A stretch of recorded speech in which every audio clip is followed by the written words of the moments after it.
All right, guys, before we head over to our motor section, the one thing I do want to do is I want to set up our VTX table on here. And the reason I want to do that is I need to change the settings on the VTX table so that the VTX does not interfere with our feed that we're doing right now. So I figured we might as well go ahead and do that real quickly. So here's what I'm going to tell you to do.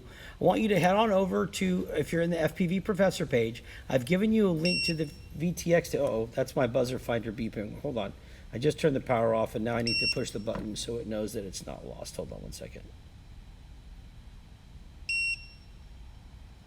Okay, that should do it, I think. Let me see. Okay.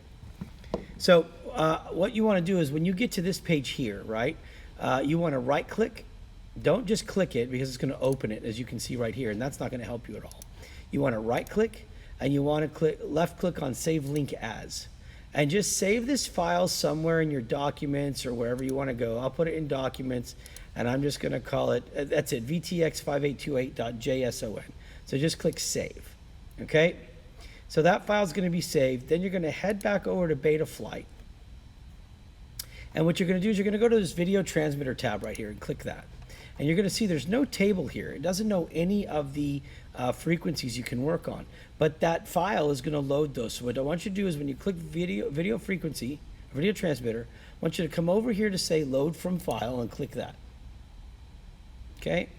Then I want you to go to your Documents folder where you would have saved it or wherever that might be. Here it is right here. Click it once to put it in the file name and click Open. And all of a sudden you're going to see a VTX table here populate, which is perfect. Okay? Once that populates, before you save it, now I'm going to adjust my channel, and here's what I'm going to do so that I know it doesn't interfere with my stuff.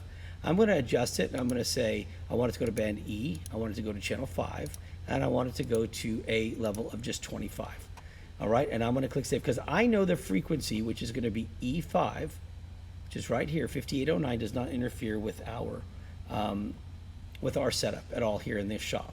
The other thing you can look at is where you see where it says VTX type, it says Tramp. It says device ready is yes. You need to make sure that this is set, and then you can just click Save. Okay? And if you want to see if that's working, check this out. Just to show you. Here's a little FPV monitor right here. Okay? And I'm just going to go ahead and make this on a big screen. And I'm going to take the cover off of my camera. Okay? And I'm going to turn this on. And I'll turn my TV on. And watch when I get to the frequency where this camera, look at that. There we are. See? My hand's in front of it. So there's how it's cool. You can see it working. Now we'll turn that off. That's not important right now, but I just wanted to show you. Now my buzzer is going to go crazy, so get ready. Let me just turn this off. Let me hold the button down. And I think you have to hold it for like 3 seconds. 2, 3, and there it goes. Okay.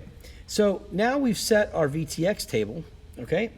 And we've set our channel here. So you're good to go.